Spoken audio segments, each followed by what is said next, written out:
Oi pessoal, nesse vídeo tutorial de hoje eu queria mostrar para vocês que para além do recurso de modelagem, você também pode usar o Grasshopper para análise de dados, né, geração de gráficos com cores, enfim. Então eu quero mostrar para vocês a aplicação disso numa superfície, como se eu estivesse trabalhando com a topografia em que o pico tem determinada cor e o topo tem outra. Para isso, primeiro, nós vamos criar aqui uma superfície dentro do Rhinoceros e vou digitar o comando rebuild para que eu possa ter pontos aqui em que eu possa elevar ou baixar de acordo aqui, de uma forma um pouco mais aleatória, certo? Eu estou aqui, vou selecionar essa opção aqui para mostrar os pontos de controle do objeto. E vou mover, certo?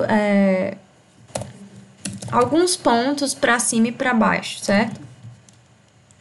Tô clicando aqui, esse aqui eu tô levando. Esse outro aqui vou baixar.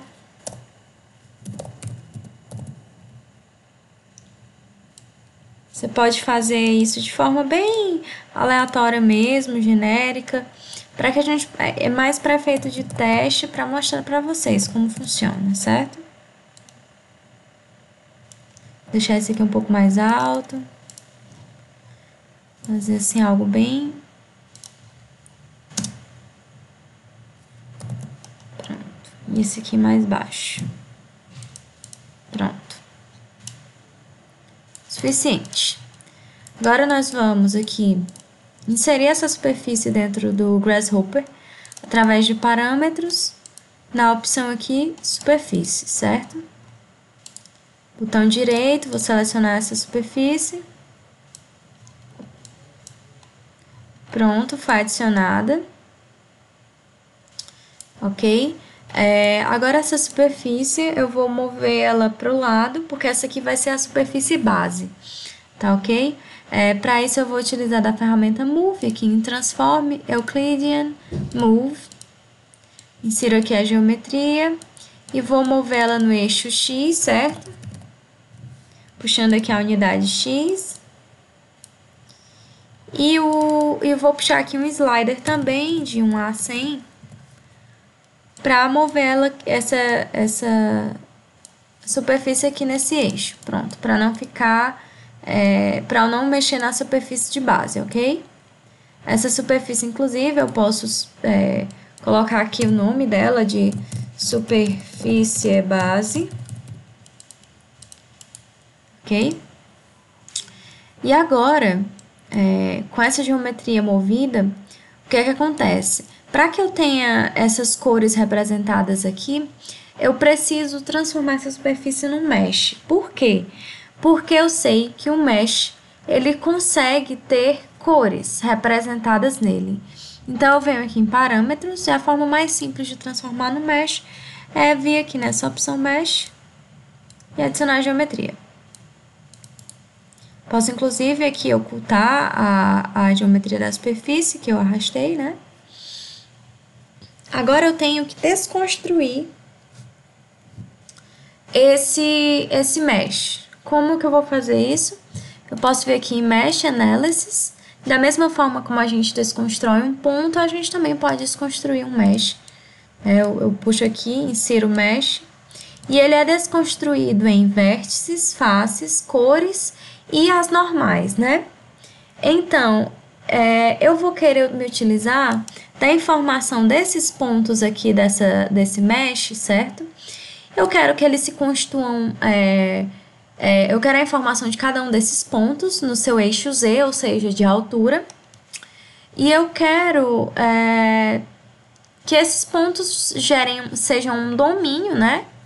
E esse domínio é que delimite o máximo e o mínimo das cores, ok? Para isso eu vou fazer o quê? Eu vou desconstruir esses pontos dos vértices desse mesh. Para isso eu também posso vir aqui na opção vetor.desconstruir, desconstruct.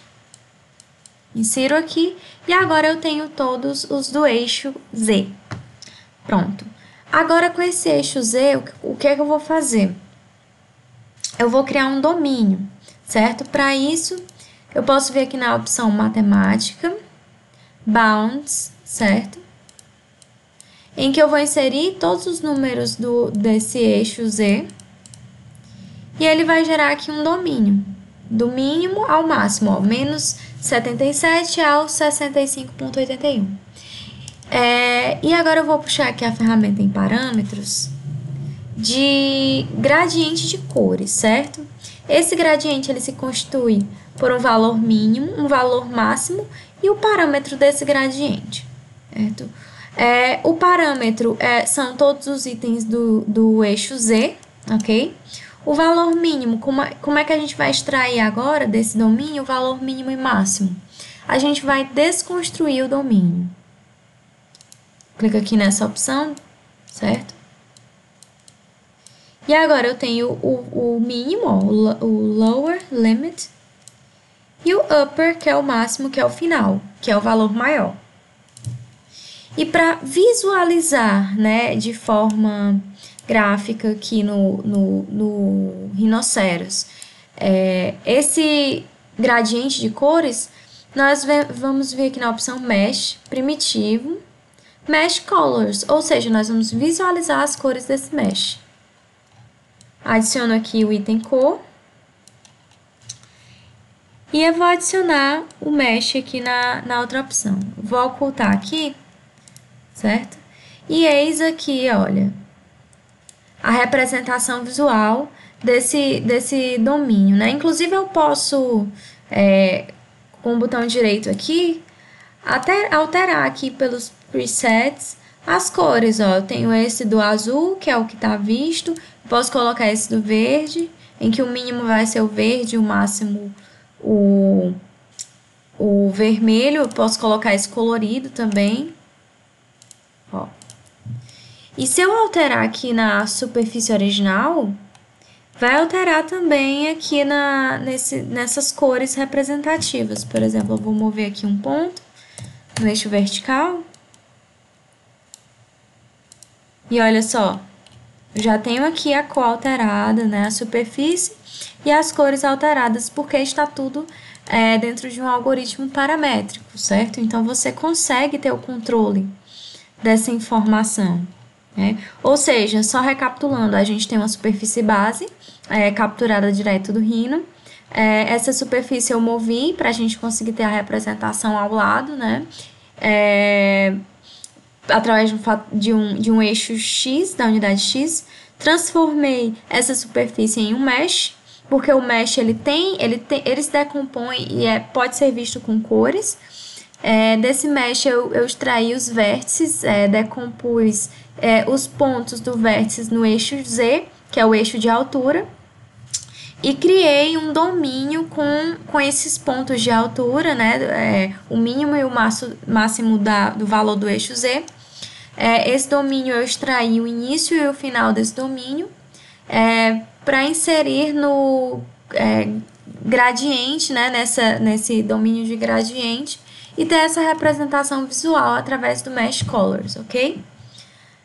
Bom, pessoal, era isso que eu queria mostrar nesse tutorial de hoje. E espero que vocês tenham absorvido alguma coisa e até o próximo tutorial.